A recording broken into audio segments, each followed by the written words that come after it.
You could see some big changes coming to your credit score soon, and some of these will work in your favor. Companies are looking at several changes that will affect your credit score, and Bo Thomas is here from Certified Credit Experts. Thanks for joining us this morning. Thanks for having me. You're great at taking these things that can be so complicated and helping us understand them. So why are these changes happening? Well, there was a recent report or study that the CFPB did, the Consumer Financial Protection Bureau, about how consumers could be getting harmed more harshly than they should based on medical debts. So FICO, which is who generates the algorithm that makes your credit score, looked into that and are making some changes in the newest version to where medical debts don't have as big of impact on your credit score, and paid collections wouldn't have as much of an impact on your credit score as well. If a debt collector's gone after you in past years and you've paid it off, that's not going to show up anymore? It's still going to show up. It'll still show as paid, but it won't take into won't be impacted in your score. So your score won't be negatively impacted by that paid collection.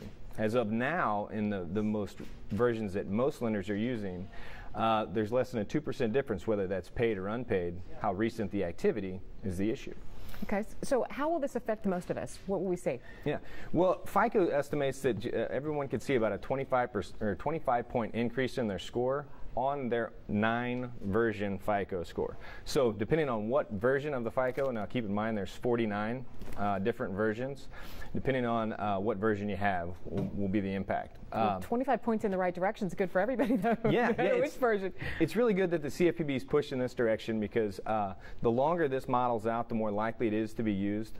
Fannie Mae and Freddie Mac dictate that mortgages insured by them use a version of 04 or came out in 2004. So it's a few versions behind, but it's everything's going in the right direction. So what are the most common questions you get from people? What do they not understand about it? What is a good score? And how to good score? A good score is actually a 740. Once you're higher than a 740, you can go all the way to 850, but once you're 740, you really don't get any extra credit. That's as good as you're going to get. So you're going to qualify for those best rates that you see advertised? Absolutely. They always advertise the best rates, but it's only for that top tier, right? Yeah, and a lot of times people ask, what do I have to have to qualify? And a better question is, what do I have to get a good rate? Rather than just qualifying, there's things you can do to your score to just impact it just 15, 20 points that can actually save you a lot of money in the long term. What things do you recommend most? Keeping credit card balances as close to zero, paying off any balances that you have on your credit cards. As close to zero as you can is going to be best, but as low as possible.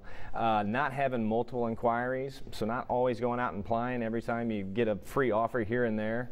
Be cognizant of when you're going to actually apply for credit and know what your credit score is when you're going to apply. Okay. Anything else?